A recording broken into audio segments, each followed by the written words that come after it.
خيمة بها يا سحاب المدايب، يا حيها مالك على ضمي البيت، يا خيمة بها يا عروس القصايد، جينا وكل عام نجيب المواعيد، يا خيمة بها يا سحاب المدايب. محاضرة الليلة مع فضيلة الشيخ الدكتور أنس بن مسفر.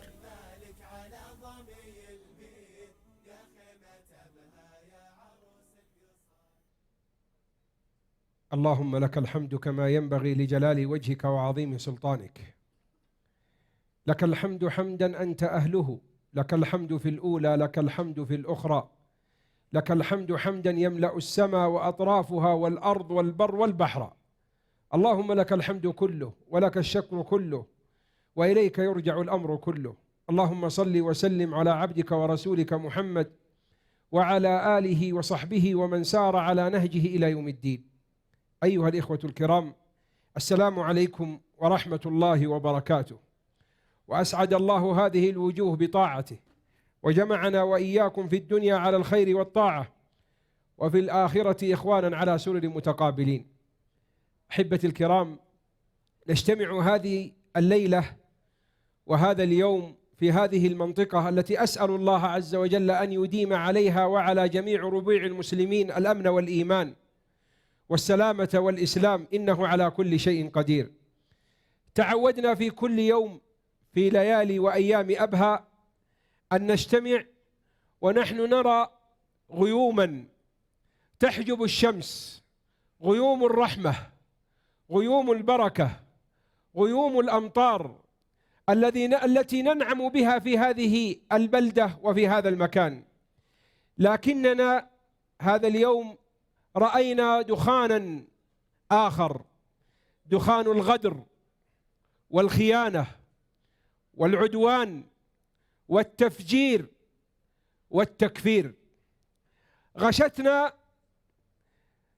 هذه الأبخرة والأدخنة، فسببت لنا ألما وإزعاجا، وأيضا زاد يقيننا أننا لن ننجو ولن ننجح ولن يستقر الأمن والأمان إلا بلحمتنا، إلا بتعاوننا.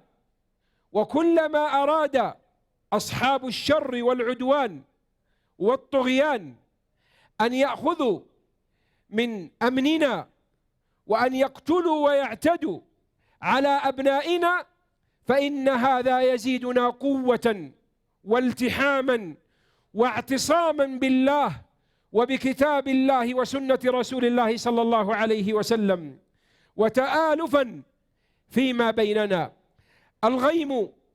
الغيم يا أبها يكفكف جرحه، الغيم يا أبها يكفكف جرحه، والماء رغم ضلالهم يبتسم. قولي لمن نثر الدماء توهما، قولي لمن نثر الدماء توهما، الله أكبر من هواك وأرحم، الله أكبر من هواك وأرحم. هذه الحوادث التي تغتال مقدرات الوطن وتحيل مباهج الربيع التي نراه في واقعنا إلى مساحات من الدماء، تعمل جاهدة على تفريق الصف وزعزعة الأمن. إنه لا يكفي لمواجهتها والتصدي لها مجرد الاستنكار عبر وسائل الإعلام، بل لا بد أن نقوم ونحن في حاجة ماسة إلى وضع حلول عملية تطبيقية يتحدث فيها الجميع ويقوم بدوره كل واحد منا، العالم والداعية والمعلم والمعلمة والوالد والوالدة والجار، وكلنا رجال أمن وكلنا رجال فكر يواجه تخريبهم ويواجه فكرهم الفاسد. كم مرة ضجينا لمثل هذه الحوادث المؤلمة، وعاد كل واحد منا إلى عمله وإلى شغله وإلى أهله، وظل جرح الوطن ينزف دون مغيث. يا سادة، الجراح أكبر من عويلنا. نعم، الجراح أكبر من عويلنا، وصلت إلى بيوتنا وإلى مساجدنا وإلى أولادنا وبناتنا. يا سادة، الجراح تنزف ولا ينفع مع الجرح البكاء والعويل، وإنما تضميد الجراح يكون بمعالجة الأسباب. وإذا لم يكن لكل واحد منا مشروعه البنائي في وطنه الذي به يعمر وبه يواجه الإفساد والفساد، فإن الواحد منا سيظل كالنائحة التي تلطم خدها لحظة الفاجعة ثم ما تلبث أن تنسيها الأيام فواجع الدهر. إننا اليوم فجعنا بيد الغدر والخيانة تقتل المصلين، تقتل عباد الله المؤمنين. لقد قتلونا ركعا وسجدا، ولذلك ينبغي لنا أن نبشر بالنصر وأن نتعاون لإدراكه، وأن يكون كل واحد منا رجل أمن ورجل فكر ورجل تربية. ما سمعناه اليوم وما هز مضاجعنا وما هز بيوتنا وأهلنا في هذه البلاد وفي هذه المنطقة من وصول اليد الآثمة إلى رجالنا البواسل، إلى رجال قوات الطوارئ وهم يصلون. سبحان الله، ما أقبح هذا الفكر، ما أشد ضلاله. يقتلونهم وهم في عبادة وطاعة، في صلاة بين يدي الله، بقدر ما نشجب ونستنكر وندين بأشد ألفاظ الإدانة ونقولها بكل أنواع الأسى، إلا أننا نقول سبحان الله، من أراد الله له الرفعة والعلو أن يقتل وهو ساجد بين يدي الله تعالى. هي عار، وصمة عار على القاتل، وهي شهادة ووسام على صدر المقتول الذي نرجو من الله أن يكونوا شهداء عنده. اللهم اقبلهم في الشهداء، اللهم ارفع درجتهم عندك، اللهم اجعل ما أصابهم كفارة لهم، واربط على قلوب أهلهم ومن خلفهم، إنك على كل شيء قدير. سبحان الله، ما أعظم الجهل، ما أشد الحمق، ما أشد البغي أن يقتل المسلم وهو يصلي بين يدي الله تعالى. حاربونا في كل مناحي حياتنا، حتى مساجدنا التي دخلناها في هذا البلد منذ أن عرف وأنشئ ومنذ أن أسس، بل أقول منذ بعثة النبي صلى الله عليه وسلم، لم يعتدى على مسجد إلا ما فعلته قريش مع بني أسد حينما جاءوا إلى النبي صلى الله عليه وسلم فقالوا لقد قتلونا ركعا وسجدا، فبشرهم صلى الله عليه وسلم بالنصر ونقض صلح الحديبية، ولم تفت له صلى الله عليه وسلم عزيمة حتى فتح مكة بسبب قتلهم للركع السجد. من ذاك اليوم إلى هذا اليوم، وبلاد الجزيرة وبلاد الحرمين وبلاد المملكة العربية السعودية نعيش في أمن وأمان. يجتمع الملايين يجتمعون في بيت الله الحرام وفي مسجد رسول الله صلى الله عليه وسلم، والآلاف المؤلفة يجتمعون في مساجدنا وفي مشاهد عيدنا وفي صلاة تراويحنا. ما أرقنا يوما من الأيام هاجس الأمن، لأننا نعيش في بلد الأمن، لأننا وحدة متكاملة نعيش على الأمن والإيمان. حتى نبتت هذه النابتة، نابتة السوء التي تريد أن تفرق بين المسلمين، تريد أن تجعل أعداء الإسلام يتسلطون على بلاد المسلمين. وأنا أقولها بكل صراحة، الحاضرين ومن يسمعني هم أهل الخير، هم أهل المساجد، هم أهل التربية، هم أهل التعليم، هم أهل حلقات التحفيظ وحلق العلم والتذكير. هل نعرف من هؤلاء أحد؟ أسألكم الآن، هل تعرفون من هؤلاء أحد؟ هل رأيتموهم في المساجد؟ هل خبرتموهم في حلق الذكر؟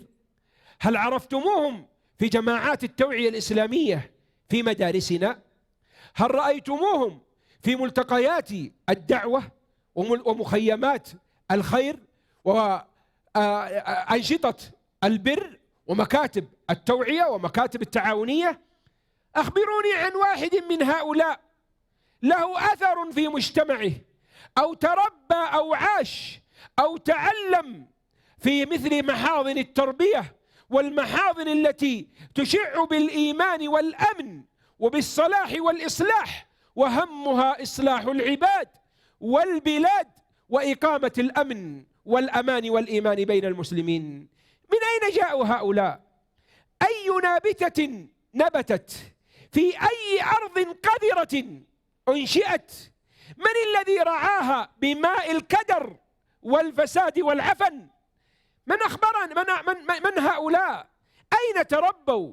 أين تعلموا؟ أين درسوا؟ من أنبتهم هذا النبات؟ من أطعمهم هذا الفكر؟ من غذاهم بهذا العفن؟ إنني والله لأعجب.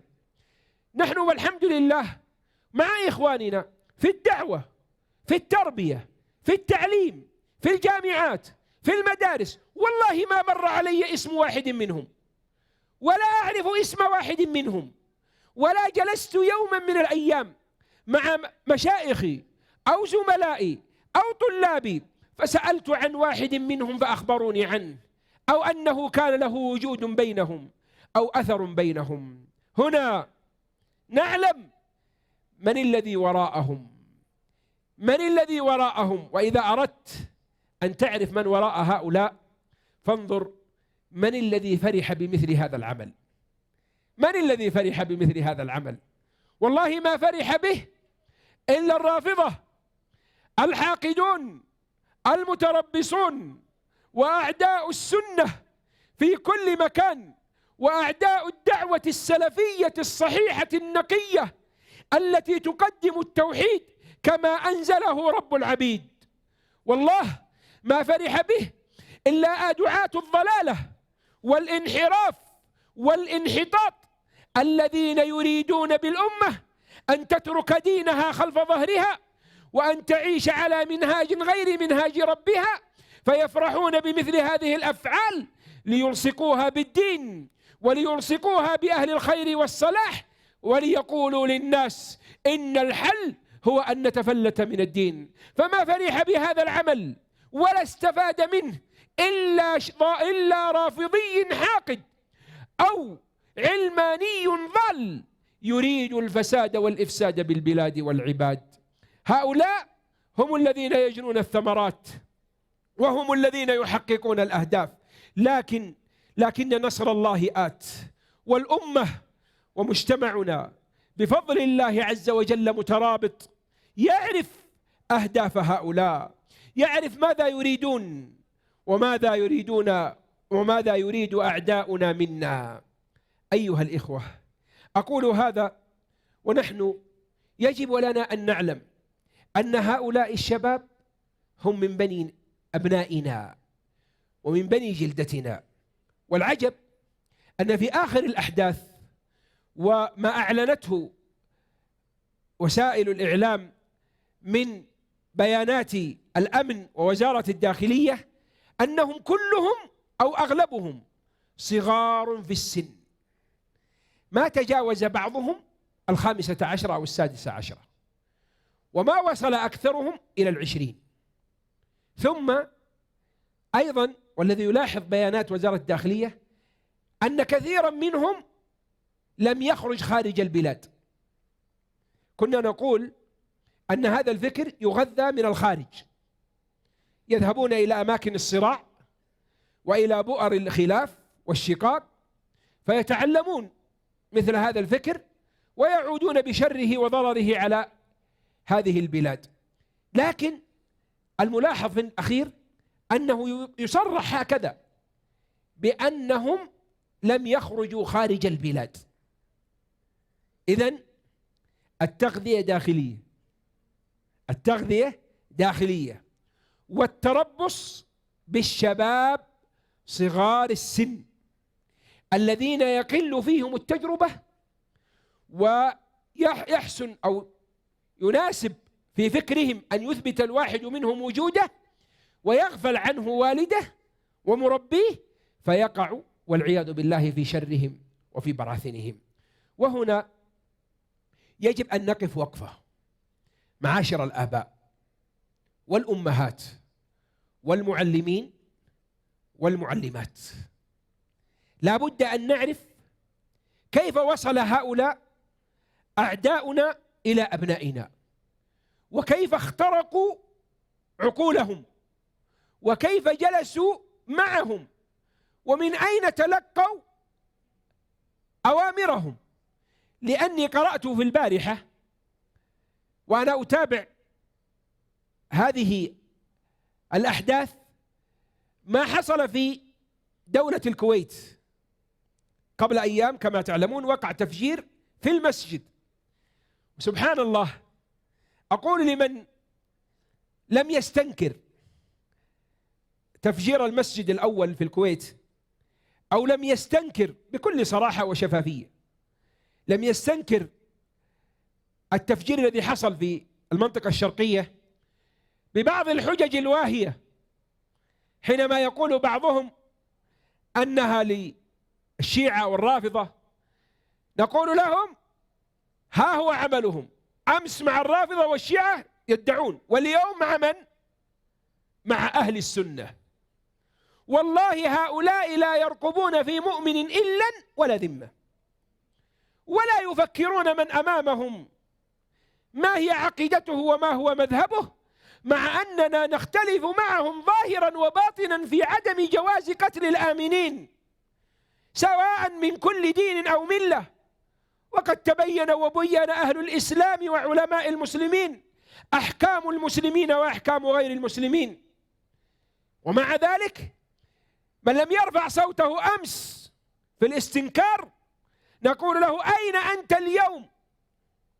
أين أنت اليوم؟ لقد قلنا من الأمس ونحن نحذر أنه سيكون هناك خطر أعظم، وأن المقصود ليس هؤلاء ولا هؤلاء، إنما المقصود دولة الإسلام التي تحكم شرع الله.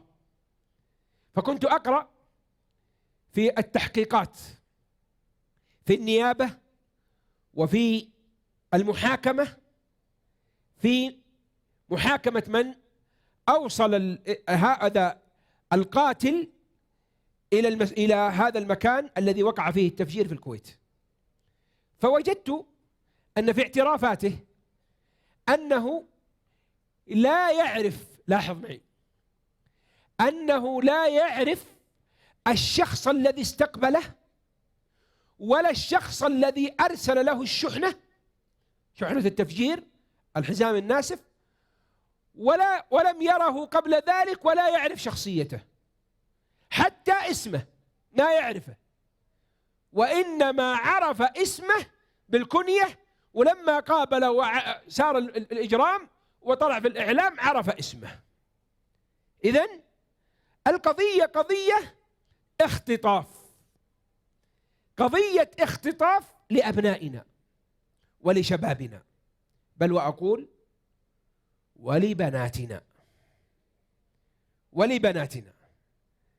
وقد مر قبل أيام من ادعت أنها خرجت مجاهدة وانضمت إلى هذه الفرقة الضالة، وأعلنت في وسائل الإعلام والتواصل الاجتماعي خروجها، ودعت البنات إلى أن يخرجوا وإلى أن يلتحقوا بموارد الضلال والعياذ بالله. إذن الخطر عظيم، وقد يختطف الولد من بين يديك، والمصيبة قد تكون عظيمة. قد مر معنا في رمضان الرجل الشاب الصغير الذي قتل خاله ثم قام بالتفجير في الطريق وقتل. فكنت أقول وأنا أنظر إلى الحال وأتساءل عن حال أمه قد فقدت ولدها وأخاها في ليلة واحدة، والقاتل هو ولدها. وكما جاء في الأخبار أن هذا الخال هو الذي ربى الولد بعد طلاق أمه، وهو الذي قام على تنشئته وتربيته. سبحان الله، أي ضلال هذا، أي حمق هذا، والمسؤولية علينا عظيمة. إذا رأيت ولدك يجلس أمام جهاز الإنترنت، واليوم ما عاد يجلس أمام جهاز الإنترنت، كنا أول نقدر نقول جهاز وكبير ويشوفه ويجلس عليه، لكن الحين أصبح إيش؟ على جواله، ما يدري الواحد إيش يشوف ولده في الجوال.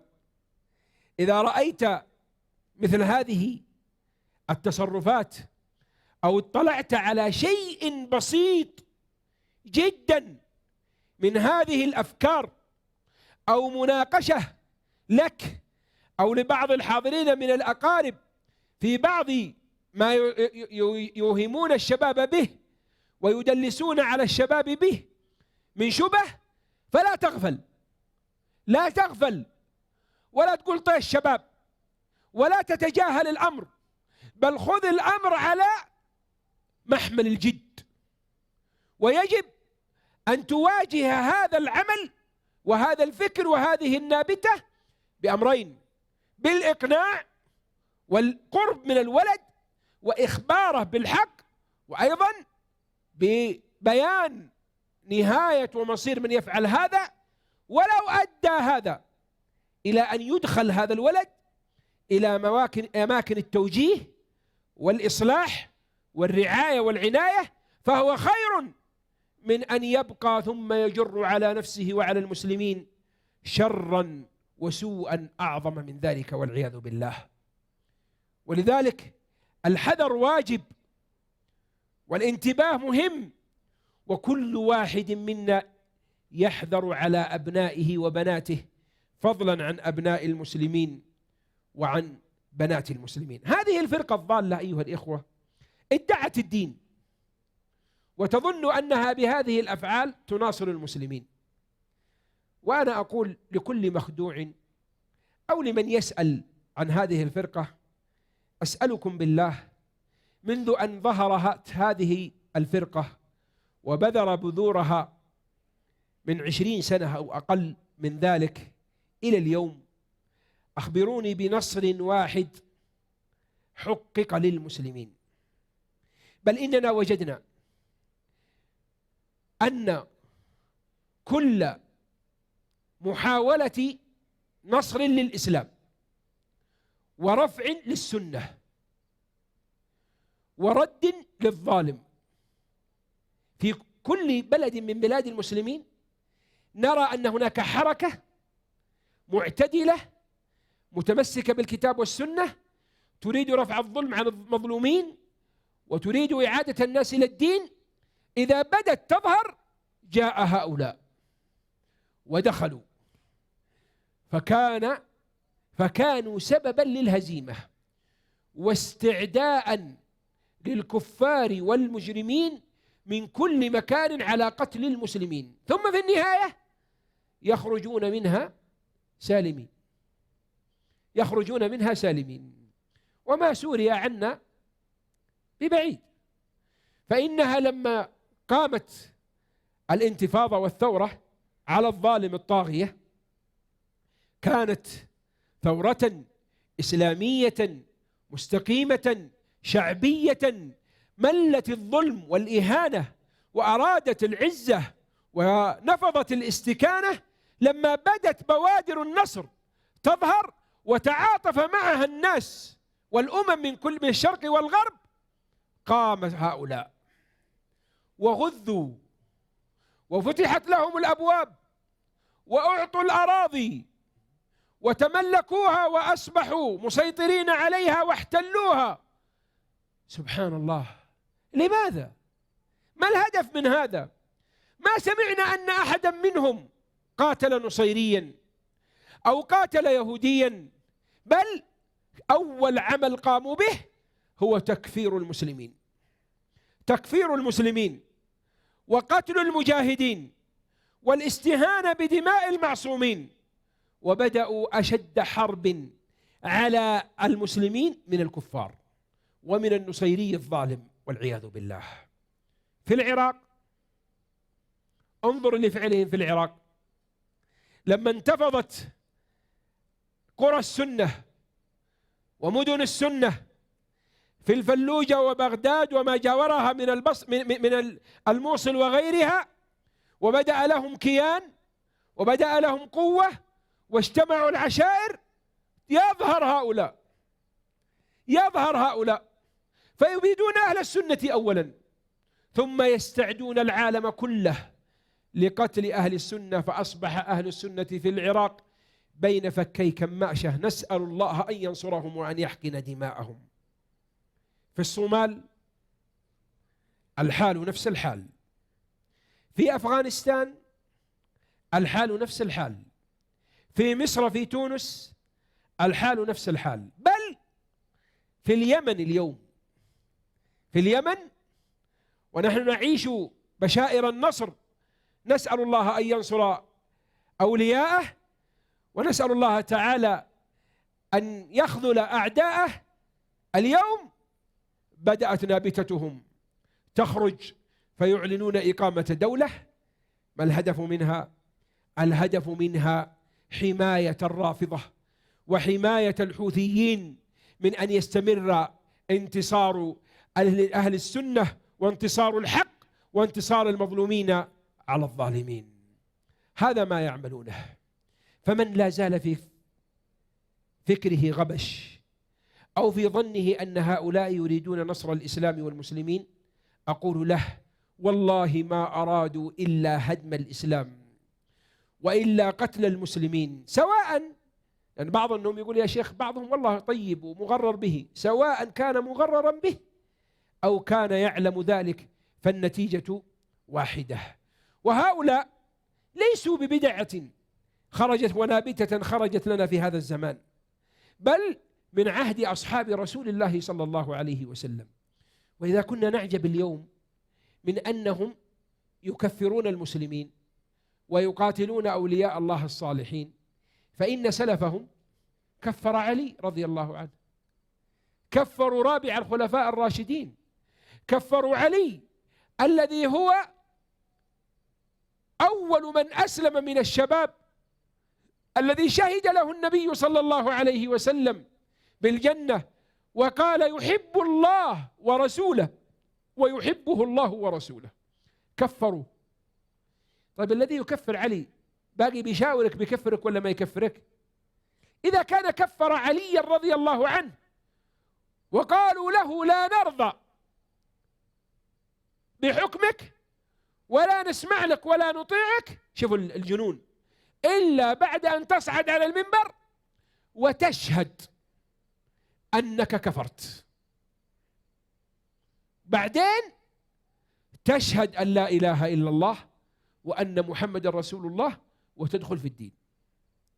فقال لهم رضي الله عنه على سابقتي في الإسلام أبطل هجرتي وصحبتي، لأن إذا شهد عن نفسه بالكفر معناها كل ما قد سواه خلاص.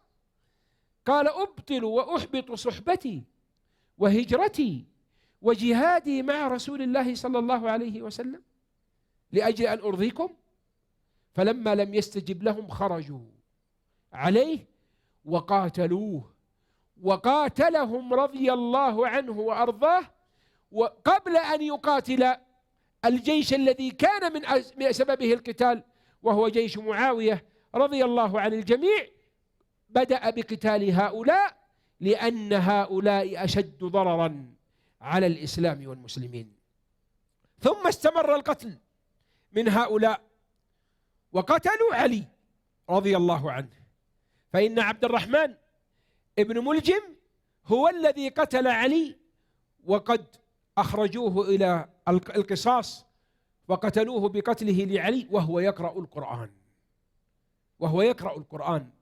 ولذلك لا تعجب إلى ما تراه صلاتهم أو عبادتهم أو طاعتهم. بل يقول أحد الإخوة المفكرين، يقول فرق بين خوارج الزمان هذا الزمان وخوارج قديم الزمان.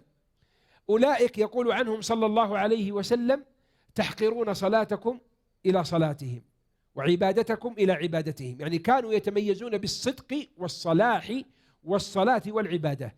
أما خوارج زماننا هذولا فلا صدق ولا صلاة ولا عبادة، كلها ضيعوها. لا والله نحقر صلاتنا لصلاتهم، فلا قد شفناهم في مساجد ولا قد شفناهم قائمين ولا شفناهم في صلاة ولا شفناهم في عبادة، بل أغلبهم مروجي مخدرات ومسكرات وأصحاب جرائم أخلاقية. وآخرهم من قبض عليه في الطائف وقتل عليه مسجل أكثر من 3 سوابق أخلاقية. وأغلب هؤلاء إما أصحاب مخدرات وفجور أو أصحاب منكرات وزور والعياذ بالله. فوالله لا صلاة ولا عبادة والعياذ بالله، وإنما تخبط من الشيطان وضلال.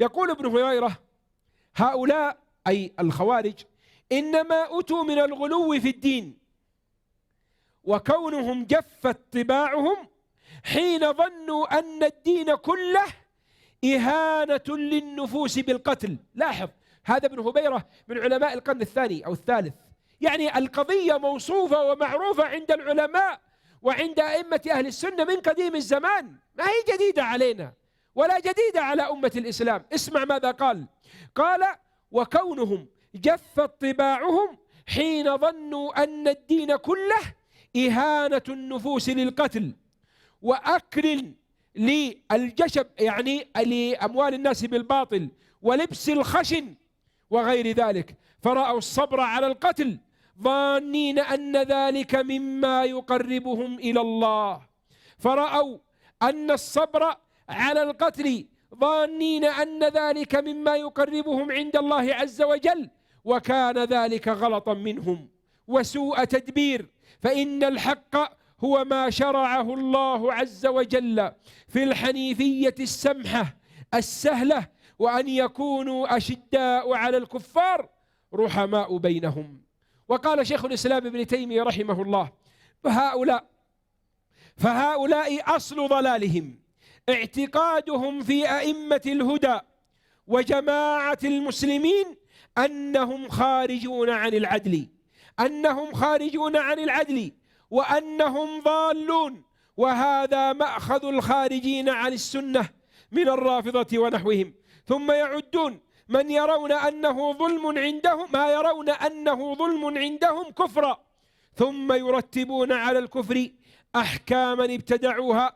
فهذه 3 مقامات للمارقين من الحرورية أي الخوارج والرافضة ونحوهم. في كل مقام تركوا بعض أصول دين الإسلام حتى مرقوا منه كما مرق السهم من الرمية.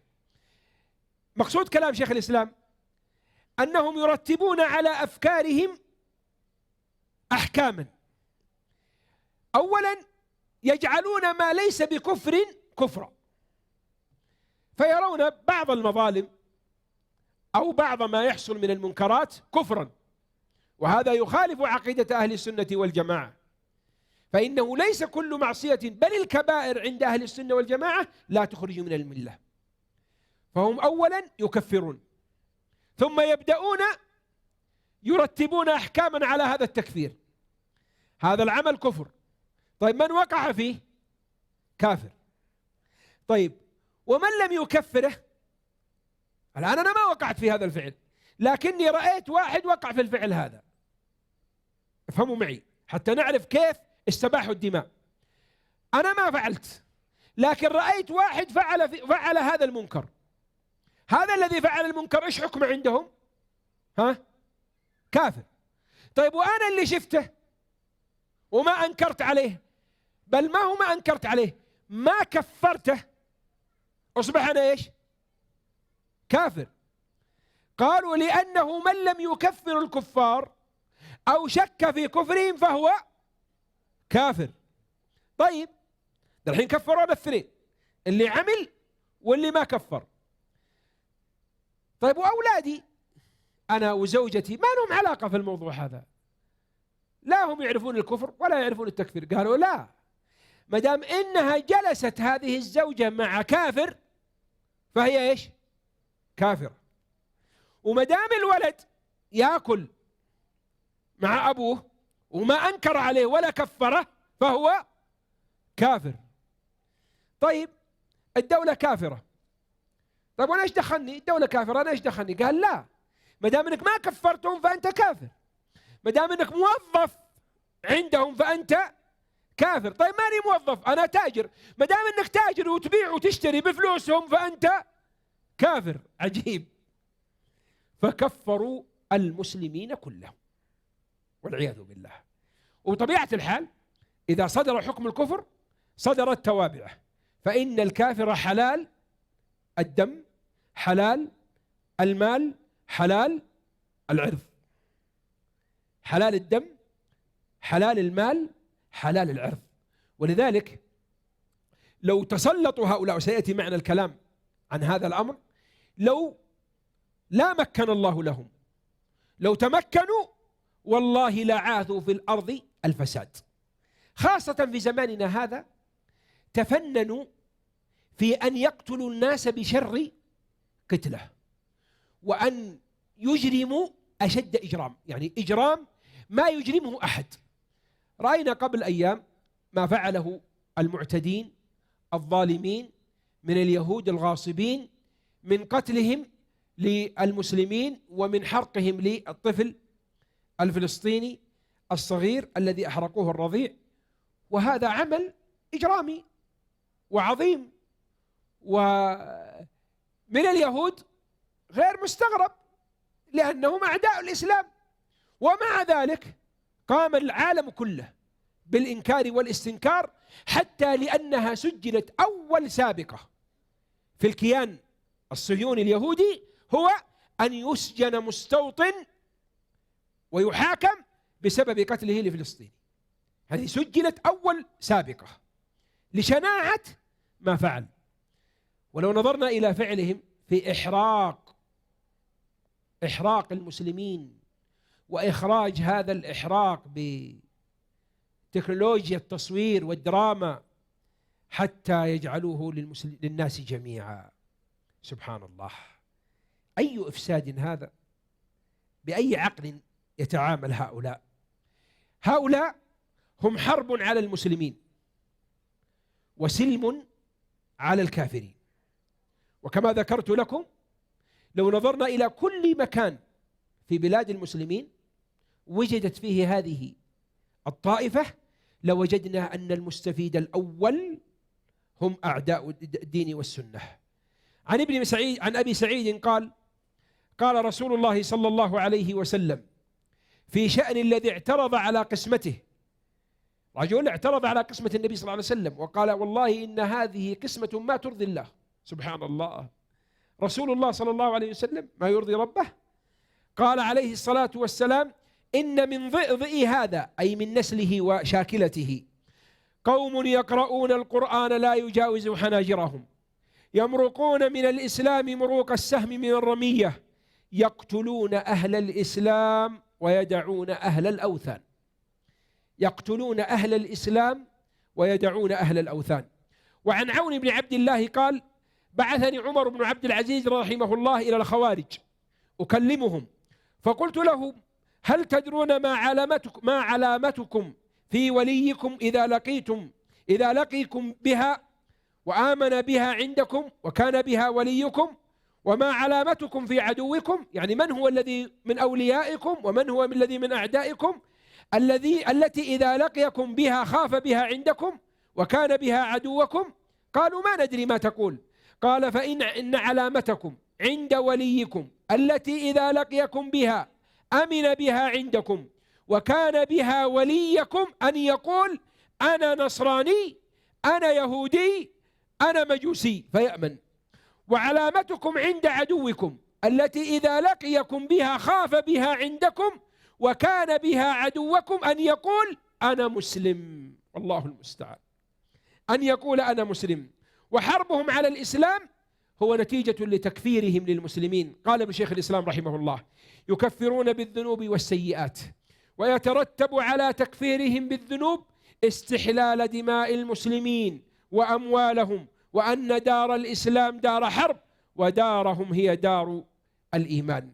وقد جاءت النصوص تبين قبح صفتهم وشناعة طريقتهم، ومنها قول النبي صلى الله عليه وسلم: شر الخلق والخليقة.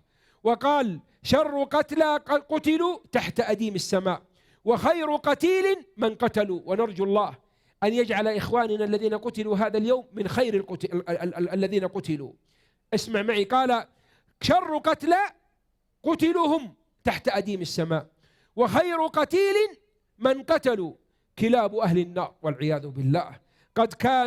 قد كان هؤلاء مسلمين فصاروا كفارا.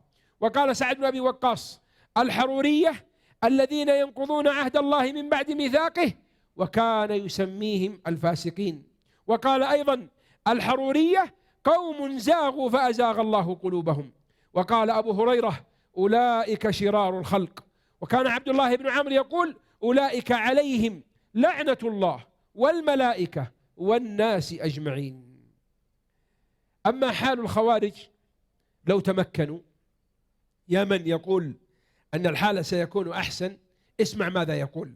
قال وهب بن منبه: اسمع، والله إننا نرى ذلك رأي العين، ولو مكن الله لهم من رأيهم لفسدت الأرض وقطعت السبل والحج، ولعاد أمر الإسلام جاهلية، وإذن لقام جماعة كل منهم يدعو إلى نفسه بالخلافة كما هو واقع الآن، مع كل واحد منهم أكثر من 10,000، يقاتل بعضهم بعضا ويشهد بعضهم على بعض بالكفر، حتى يصبح المؤمن خائفا على نفسه ودينه ودمه وأهله وماله، لا يدري مع من يكون.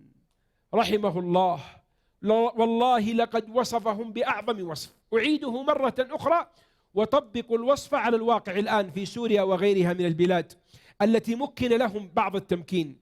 قال وهب بن منبه: لو مكن الله لهم في الأرض لفسدت الأرض وقطعت السبل والحج، ولعاد أمر الإسلام جاهلية، وإذن لقام جماعة كل منهم يدعو إلى نفسه بالخلافة، أمير المؤمنين وأمير المؤمنين وأمير المؤمنين، وكل منهم يرى أنه الخليفة. قال: كل منهم يدعو لنفسه بالخلافة، مع كل واحد منهم أكثر من 10,000، يقاتل بعضهم بعضا ويشهد بعضهم على بعض. وقد رأيت قبل أيام مقطع لبعض هؤلاء الضلال وهو يتوعد ويهدد ويعدهم بالقتل. يعد من؟ أتظنون أنه يعد اليهود الغاصبين؟ لا والله، بل إنه يهدد ويتوعد حماس، يتوعد حماس ويقول: والله لنجعلنها عليكم كما كانت في مخيم اليرموك. مخيم اليرموك الذي في سوريا، مخيم اليرموك في دمشق، هذا مخيم يسكنه ملايين من الفلسطينيين، وحالهم ترثى لها قبل الحرب، فبعد الحرب كيف سيكون حالهم؟ ولما لم يستطع النصيري الدخول فسمح لهؤلاء أن يدخلوا على المسلمين، فقتلوا فيهم قتل لا يعلمه إلا الله. فيهدد هذا الرجل الذي يقول أنه من دولة الخلافة والدولة الإسلامية، لا يهدد اليهود، والله ما قال لليهود كلمة، وإنما كل تهديده ووعيده على حماس والفلسطينيين الذين يواجهون اليهود في غزة. قال: ويشهد بعضهم على بعض بالكفر حتى يصبح المؤمن خائفا على نفسه ودينه ودمه وأهله وماله، لا يدري مع من يكون. وهذا أمر يشهد له التاريخ قديما وحديثا. فعن حميد بن هلال عن عبادة بن قرط الليثي أنه قال للخوارج حين أخذوه بالأهواز: ارضوا مني بما رضي رسول الله صلى الله عليه وسلم حين أسلمت. يقول: أنا جيت وأسلمت بين يدي النبي صلى الله عليه وسلم، ترضون مني مثل ما رضي؟ فقالوا له وما رضي به منك رسول الله صلى الله عليه وسلم؟ قال أتيته فشهدت أن لا إله إلا الله وأن محمدا رسول الله فقبل ذلك مني. يقول جيت عند النبي صلى الله عليه وسلم وقلت أشهد أن لا إله إلا الله وأنك رسول الله وقبلها مني، اقبلوا مني مثل ما قبل. قال فأبوا فقتلوه، فأبوا منه ذلك وقتلوه. وقال رجل من عبد القيس كان مع الخوارج ثم فارقهم، قال دخلوا قرية فخرج عبد الله بن خباب، عبد الله بن خباب ابن الأرت، ابن صحابي تابعي ابن صحابي، ابن خباب بن الأرت رضي الله عنهم. قال دخلوا قرية فخرج عبد الله بن خباب ذعرا يجر رداءه خائف يخرج، فقالوا لن تراع. ثم قال والله لقد راعتموني، يقول والله لقد أخفتموني. قالوا أنت عبد الله بن خباب صاحب رسول الله صلى الله عليه وسلم؟ قال نعم. قال فهل سمعت من أبيك حديثا يحدثه عن رسول الله صلى الله عليه وسلم تحدثناه؟ يبغون الحديث، اسمع هذا لطلاب العلم. قال نعم سمعته يحدث عن رسول الله صلى الله عليه وسلم أنه ذكر فتنة القاعد فيها خير من القائم، والقائم فيها خير من الماشي، والماشي فيها خير من الساعي. قال فإن أدركت ذلك فكن عبد الله المقتول. قال أيوب ولا أعلمه إلا قال ولا تكن عبد الله القاتل. قالوا أنت سمعت هذا من أبيك؟ شوف طلاب العلم، اسمع الحمق والتجني. قالوا أنت سمعت هذا من أبيك يحدثه عن رسول الله صلى الله عليه وسلم؟ قال نعم. قال قدموه على ضفة النهر فضربوا عنقه فسال دمه كأنه شراك نعل، وبقروا بطن أم ولده، يعني كان عنده زوجته أو أمته فبقروا بطنها عما في بطنها ثم ذبحوه على فخذها وقتلوها. هذا حالهم لو تمكنوا، لا مكن الله لهم. وقد رأينا حالهم بأم أعيننا فلا نحتاج إلى دليل. وقد كان مما قاله عنهم عمر بن عبد العزيز، قال فأخبروني عن عبد الله بن وهب الراسبي، وهذا شيخهم في الضلالة، حين خرج من البصرة هو وأصحابه يريدون الكوفة فمروا بعبد الله بن خباب فقتلوه وبقروا بطن جاريته، ثم عدوا على قوم من بني قطيعة فقتلوا الرجال وأخذوا الأموال وغلوا الأطفال في المراجل. هذا حالهم قديما وهذا ما يريدونه حديثا. نسأل الله ألا يقيم لهم راية وألا يحقق لهم غاية.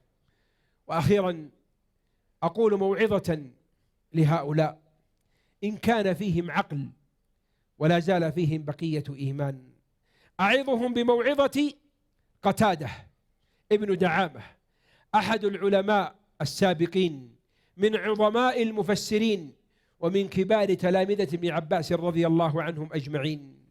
قال قتادة إن الخوارج، وهو يعظهم بموعظة بليغة، إن الخوارج خرجوا وأصحاب رسول الله صلى الله عليه وسلم يومئذ كثير بالمدينة والشام والعراق، وأزواجه يومئذ أحياء، والله إن خرج منهم ذكر والله ما خرج منهم ذكر ولا أنثى حروريا قط.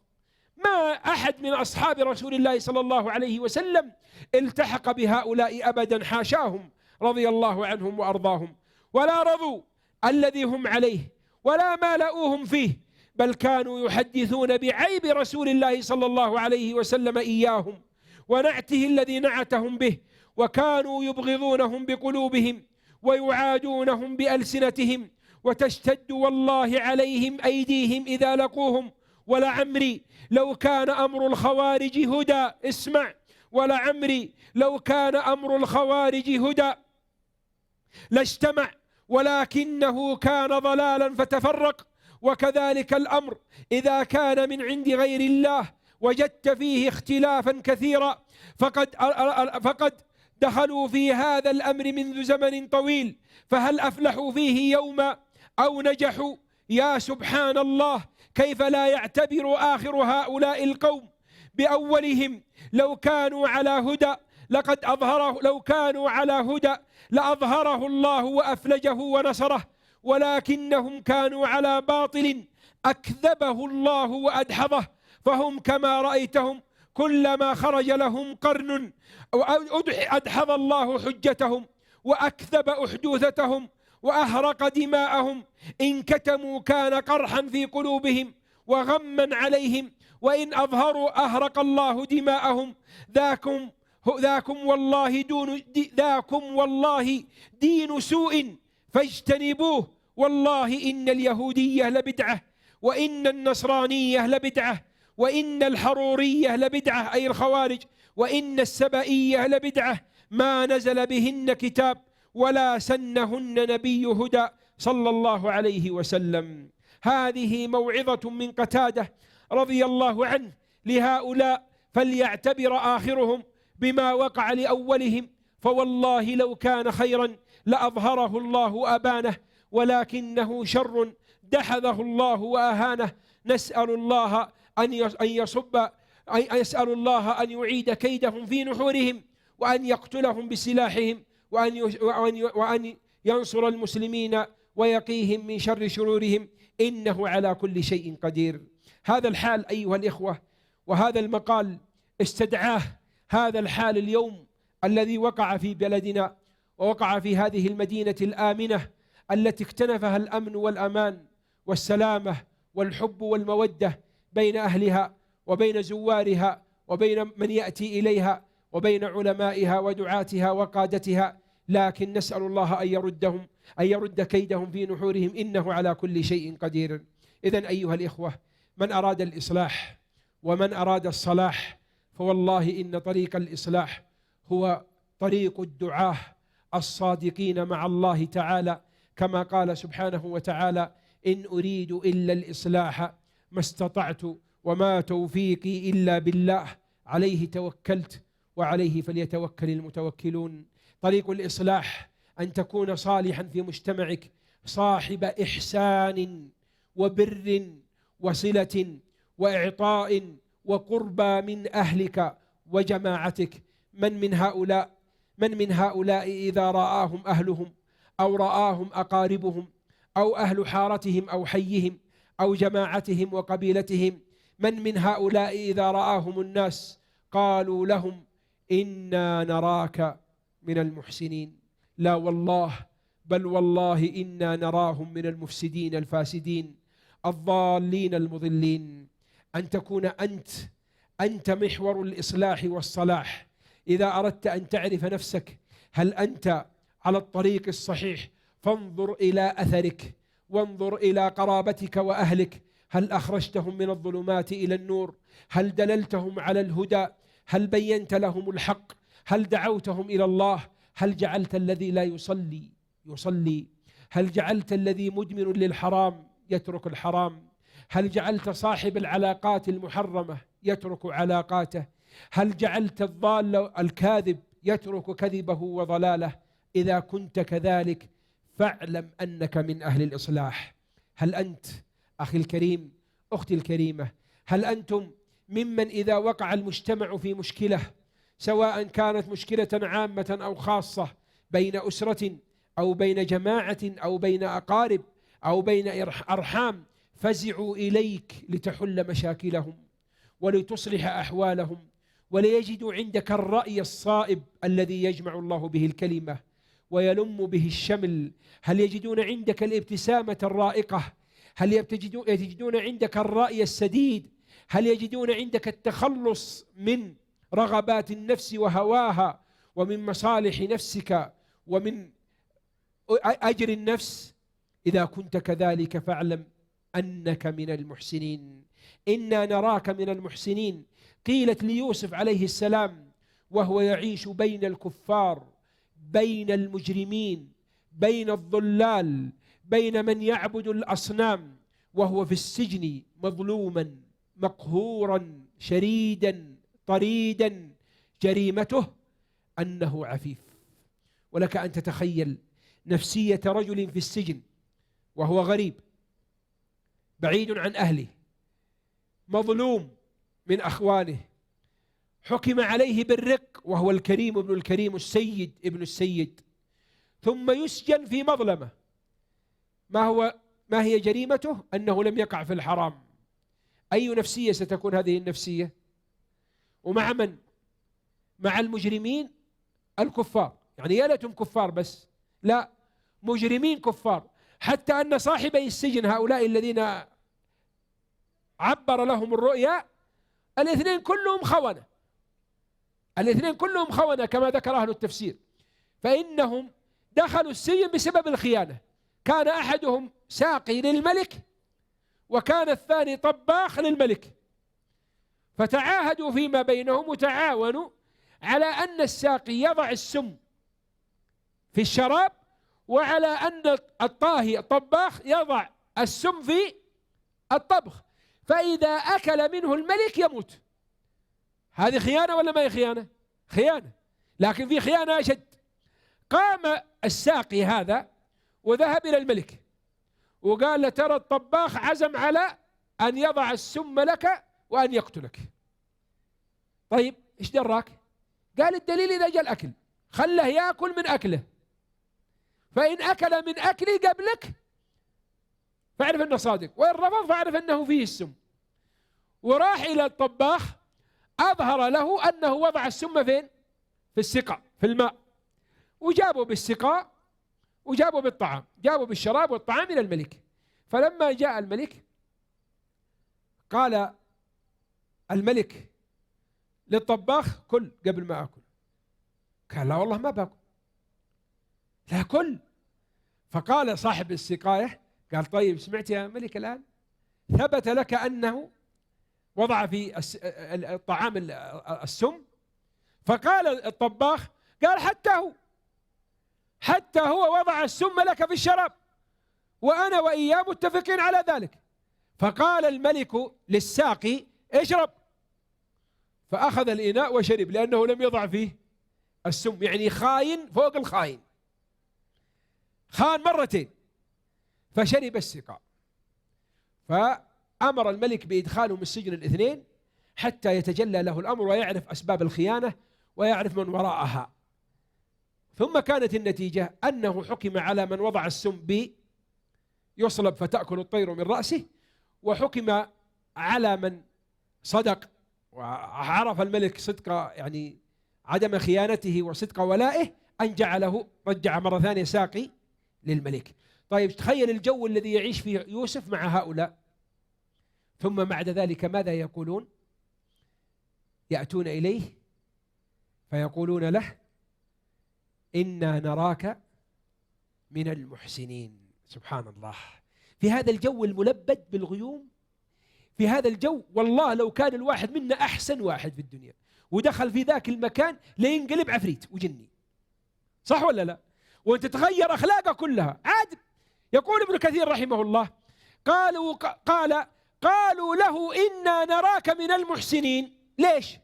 قال كان يطهو طعامهم ويغسل ثيابهم ويداوي مرضاهم ويخفف آلامهم.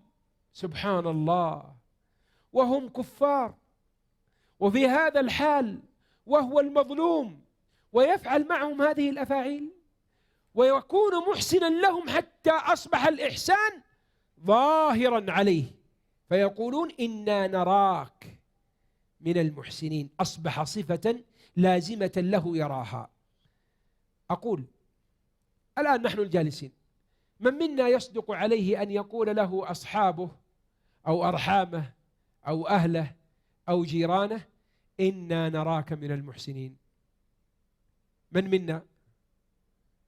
أظن والله أنها نادرة، نسأل الله يجعلنا وإياكم منهم.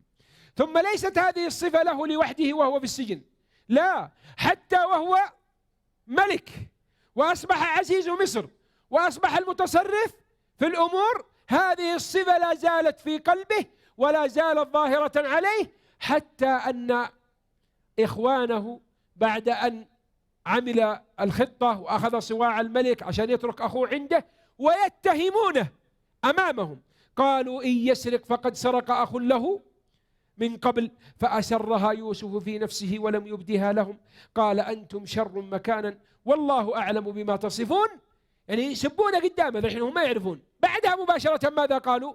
قالوا يا أيها العزيز إن له أبا شيخا كبيرا فخذ أحدنا مكانه إنا نراك من المحسنين. سبحان الله. يعني هذه الصفة معه في كل حال، ما تغيرت لا بحال ولا بمال. من منا يحمل هذه الصفة؟ هؤلاء هم الدعاة، هؤلاء هم الهداة، هؤلاء الذين يريدون بالبلاد والعباد خيرا. ما نزلوا أرضا إلا شع فيها النور، إلا استمر فيها السرور، إلا اجتمعت فيها القلوب، إلا قامت فيها السنة، إلا أيد فيها الخير. هؤلاء هم أهل السنة والجماعة. ما دخلوا بلدا إلا وكانوا فيه أهل إصلاح وصلاح، وهذه هي سنة النبيين وسنة نبينا محمد صلى الله عليه وسلم. أما التفجير والتكفير والقتل واستهداف الآمنين وقتل المستأمنين وإزهاق الأرواح والأموال فوالله ليست من الإسلام في شيء. نسأل الله أن ينصر الإسلام والمسلمين، وأن يذل الشرك والمشركين، وأن يدمر أعداء الدين، وأن يجعل هذا البلد آمنا مطمئنا وسائر بلاد المسلمين. اللهم من أرادنا وأراد إيماننا وأمننا وسلامتنا وإسلامنا وبلادنا ومقدساتنا ومقدراتنا ورجال أمننا بسوء فأشغله بنفسه. وأقول بكل أسف ومساجدنا، والله المستعان، ومساجدنا وجوامعنا يريدونها بشر وسوء وفتنة وغواية فرد كيدهم في نحورهم. اللهم اكشف عوارهم، اللهم اهتك أستارهم، اللهم اكشف أسرارهم، اللهم افضحهم بين العالمين. اللهم من عمل وفعل وأيد ونصر وتعاون وتعاطف وستر وسكت عن حق في هذا المجال، اللهم فافضحه على رؤوس الأشهاد وسلط عليه من الحق يدا قاصمة حاصدة، إنك على كل شيء قدير. اللهم حقق إيماننا، اللهم حقق إيماننا، اللهم حقق إيماننا وتول أمننا وانشر العافية والسعادة والأمن والطمأنينة في ربوعنا، إنك على كل شيء قدير. اللهم احفظ حدودنا، اللهم احفظ حدودنا، اللهم احفظ حدودنا، اللهم انصر جنودنا، اللهم احفظهم من بين أيديهم ومن خلفهم وعن أيمانهم وعن شمائلهم ومن فوقهم، ونعوذ بعظمتك أن يغتالوا من تحتهم. اللهم إنا نسألك أن ترفع درجتهم، واللهم إنا نسألك أن تخلفهم في أهلهم وأولادهم بخير.